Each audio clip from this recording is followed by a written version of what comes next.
WhatsApp cute buddies, কেমন আছো সবাই? আশা করি সকলে অনেক অনেক ভালো আছো। আল্লাহর রহমতে আমিও ভালো আছি।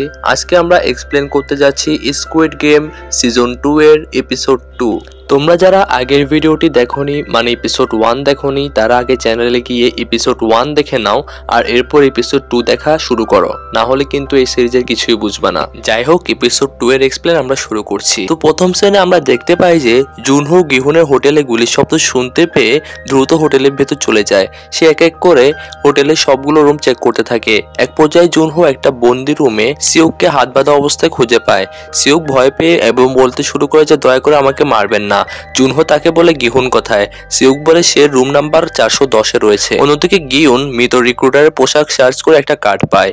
গিহুন কার্ড নিয়ে চুপচাপ দাঁড়িয়ে থাকে। তখনই জুনহো চলে আসে। রিক্রুটারের বডি পড়ে থাকতে দেখে জুনহো গিহুনকে রিক্রুটারের হত্যার অভিযোগে অ্যারেস্ট করতে চায়। তখনই পেছন থেকে সিউক এসে জুনহোর মাথায় আঘাত করে। এতে জুনহো অজ্ঞান হয়ে যায়।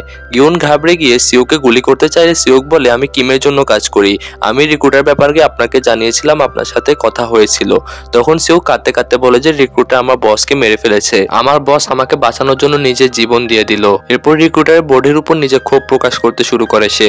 ওই সময় গিহুন তার হাতে থাকা কার্ডটি দেখে বলে 4 দিন পর একটা সন্ধ্যায় ক্লাবে ফ্রন্টম্যানের সাথে দেখা করার ব্যাপারে কিছু লেখা ছিল সেখানে। এরপর সিউক হোটেলে বিভিন্ন জায়গায় লেগে থাকা রক্তের দাগগুলো পরিষ্কার করে যেন কেউ পরে বুঝতে না পারে যে সেখানে কি হয়েছিল। এর মাঝে জুনহোর জ্ঞান ফিরে আসে আর নিজেকে বাধা অবস্থায় পায় আর তাদের মধ্যে কথা হতে থাকে। অতীতের ঘটনা আমরা দেখতে পেয়েছিলাম, তাদের কনভারসেশন হয়েছিল এবং জিজ্ঞেস করেছিল ইনহোর কথা। আর ইনহো সম্পর্কে আমরা জানি সে হচ্ছে তার বড় ভাই। আর জুনহো পরে রিক্রুটারের ব্যাপারে জানতে চায়। গিহুন বলে এটা সেই ব্যক্তি যে গেমের জন্য মানুষ বাছাই করত। আমি তাকে হত্যা করিনি, সে নিজের গেমে নিজেই ফেসে গিয়েছে। জুনহো বলে তুমি এখনো এই গেম খেলছো? গিহুন বলে না, আমি এই গেম চিরতরে বন্ধ করার চেষ্টা করছি। জুনহো বলে কিভাবে করবে? গিহুন বলে আগে ওদের লিডারকে খুঁজে বের করতে হবে। তুমি কি ওদের লিডারকে চেনো? জুনহো মিথ্যা কথা বলে যে চিনি না। এখানে একটা ব্যাপার ক্লিয়ার করে রাখি, এখানে জুনহো যে রয়েছে তার ভাই হচ্ছে গেমের মেইন ভিলেন বলতে পারো, যে কিনা পুরো গেমটা কন্ট্রোল করছে আর সবগুলো মানুষকে এভাবে হত্যা করার পেছনে সেই একমাত্র দায়ী। আর সিজন 1 যারা দেখেছো তারা বলতে পারবে সে কিন্তু নিজে ফেস রিভিল করেছিল, যেখানে জুনহো জানতে পারে তার ভাই এসব করছে আর সবাই তাকে ফ্রন্টম্যান হিসেবে জানে। সে একটা ব্ল্যাক মাস্ক পরে থাকে। গিহুন বলে তুমি কি তার চেহারা দেখেছো? জুনহো নিজের ভাইকে বাঁচানোর জন্য আবারও মিথ্যা বলে যে না, আমি তার চেহারা দেখিনি। গিহুন তার হাতে থাকা কার্ড দেখিয়ে বলে ফ্রন্টম্যান আমাকে দেখা করার জন্য ইনভাইট করেছিল। জুনহো বলে দেখা হলে তুমি কি তাকে মেরে ফেলবে? গুহুন বলে শুধু ওকে মেরে কিছু হবে না। এই গেমে হোস্টের নাম বলছিল এই গেমটা ভিআইপি গেমের জন্য, মানে যারা ভিআইপি পার্সন রয়েছে তাদের জন্য তৈরি করা হয়েছে। ভিআইপিরা এই গেমে প্লেয়ারদের উপর বাজি ধরে। গেম বন্ধ করতে হলে আগে তাদের সবাইকে শেষ করতে হবে। জুনহো বলে আমি ভিআইপিদের দেখেছি, এই কাজে আমি তোমাকে সাহায্য করতে পারি, আমাকে মুক্ত করে দাও। গিহুন প্রথমে রাজি হয় না। জুনহো বলে ওই আইল্যান্ডে আমি এমন কিছু দেখেছি যেটা তুমি জানো না, আমি তোমার কাজে হেল্প করতে পারবো। এরপর গিহুন কনভিন্সড হয়ে জুনহোকে ছেড়ে দেয়। জুনহো আর সিউককে নিয়ে টিম তৈরি করার জন্য গিহুন কাজ শুরু করে। গিহুন ওদেরকে নিয়ে একটা সিক্রেট রুমে যায়। সেখানে গিহুনের সমস্ত টাকা রাখা রয়েছে, সে যে স্কুড গেম জিতেছিল। গিহুন বলে এই টাকাগুলো মৃত মানুষদের জীবনের মূল্য, এই টাকা দিয়ে আমি এই মরণ খেলা বন্ধ করতে চাই, বাকি টাকা তোমাদের মধ্যে ভাগ করে দেব।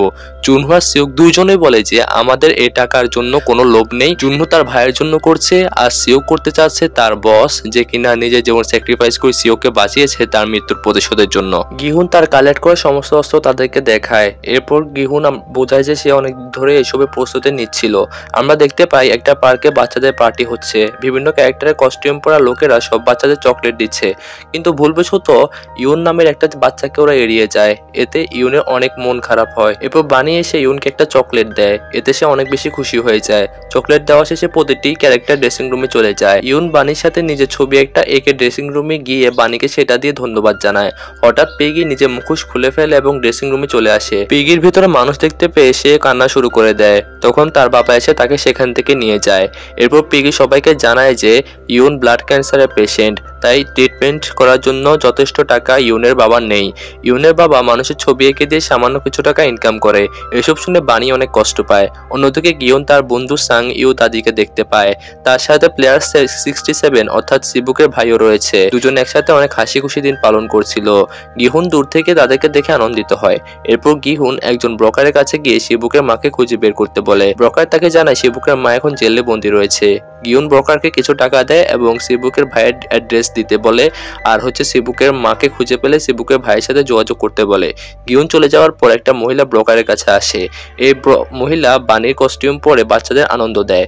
মহিলা কিছু টাকা দিয়ে নিজের মেয়েকে খুঁজে দিতে বলে, কিন্তু মহিলার মেয়ে অনেক আগে হারিয়ে গিয়েছে। ব্রোকার মহিলাকে বলে আপনার মেয়ে অনেক ছোট, এতটুকু বাচ্চার মা এতদিন বেঁচে থাকার কথা না, তাই তাকে খোঁজা বন্ধ করুন। মহিলা ব্রোকার অফিস থেকে বের হয়ে গাড়িতে বসে মেয়ের ছবি দেখে কান্না শুরু করে। তখন কে একজন মহিলার গাড়ির উইন্ডোতে নক করে আর একটা কার্ড দেয়। এরপর আমরা জুনহোর মাকে দেখতে পাই। জুনহোর মা অধীর আগ্রহে জুনহোর ভাই ইনহোর জন্য অপেক্ষা করছিল। জুনহোর মা কাঁদতে কাঁদতে বলে আমি ইনহোর সৎ মা, তাই হয়তো আমার কথা ওর মনে পড়ে না, কিন্তু ইনহো তোমাকে অনেক ভালোবাসে, সে নিজে কিডনি দিয়ে তোমার জীবন বাঁচিয়েছিল। এখন আমরা জানতে পারি ইনহোর স্ত্রী ক্যান্সার ছিল। নিজের স্ত্রীর চিকিৎসা খরচ জোগাড় করার জন্য অসৎ পথ বেছে নিয়েছিল সে, কিন্তু সে শেষ পর্যন্ত ইনহো তার স্ত্রীকে বাঁচাতে পারেনি। এরপর আমরা আবারও সে বাচ্চাদের পার্টি দেখতে পাই। আবারও সবাইকে চকলেট দেওয়া হয়, কিন্তু বানি এবার ইউনকে চকলেট দিতে ভুলে যায়। এতে ইউন অনেক কষ্ট পায়। পরে দেখা যায় বানি কস্টিউমের ভেতরে মানুষ চেঞ্জ হয়ে গিয়েছে। বানির ভেতরে থাকা মহিলা এ কাজ ছেড়ে দিয়েছে। বানি কস্টিউমের মহিলা তার বসের কাছে বিদায় নিতে বাইরে আসলে দেখতে পায় না এবং দেখে যে ইউন অসুস্থ হয়ে পড়েছে, তাকে হাসপাতালে নিয়ে যাওয়া হচ্ছে। বানি এটা দেখে অনেক কষ্ট পায়। সেই ইউনকে দেখার জন্য হাসপাতালে চলে যায়, কিন্তু ডাক্তার ইউনের বাবাকে জানায় ইউনের ট্রিটমেন্ট করা সম্ভব, কিন্তু এর জন্য অনেক টাকা প্রয়োজন। এসব দেখে ইউনকে বাঁচানোর জন্য বানি স্কুইড গেমে পার্টিসিপেট করার সিদ্ধান্ত নেয়। অন্যদিকে গিউন নিজের একটা দাঁত তুলে ফেলে আর সেখানে ট্র্যাকার লাগিয়ে নেয়, যেন গিউনের টিম মেম্বাররা তাকে ট্র্যাক করতে পারে। গিউন এক্সপেরিয়েন্স কিছু লোক খুঁজে বের করে একটা টিম তৈরি করেছে। সবাই মিলে লড়াইয়ের প্রস্তুতি নিতে শুরু করে। এরপরের দিন আসে সেদিন যেদিন ফ্রন্টম্যানের সাথে তার দেখা করার কথা। গিউন তার টিম নিয়ে ফ্রন্টম্যানের সাথে দেখা করার জন্য ক্লাবের বাইরে অপেক্ষা করছিল। সেদিন ছিল হ্যালোইন। পার্টিতে সবাই মাস্ক পরেছিল। গিউন সিওকে নিয়ে ক্লাবের ভেতর ঢুকে ফ্রন্টম্যানকে খুঁজে বের করে। জুনহো বাইরে অপেক্ষা করছিল। হঠাৎ সে স্কুইড গেমের গার্ডের কস্টিউম পরা দুজনকে ক্লাবের ভেতর ঢুকতে দেখে।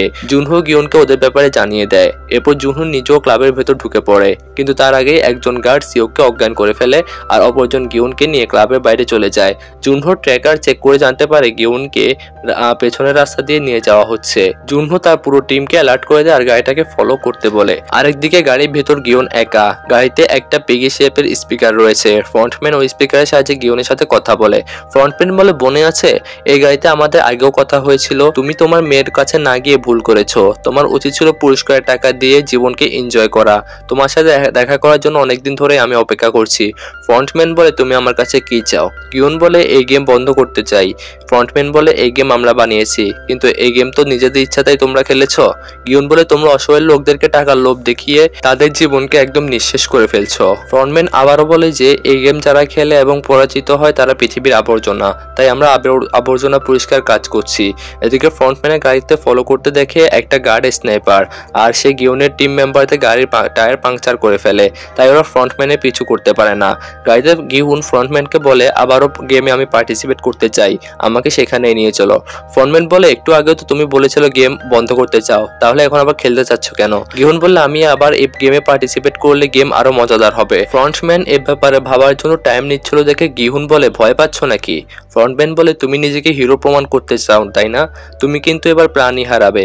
গিহুন বলে আমি প্রমাণ করে দেবো যে এই পৃথিবী তোর মতো শয়তানদের ইশারায় সবসময় চলবে না, পৃথিবী চলবে তার নিজের নিয়মে। ফ্রন্টম্যান বলে ঠিক আছে, গেমে প্রবেশ করার জন্য প্রস্তুত হও।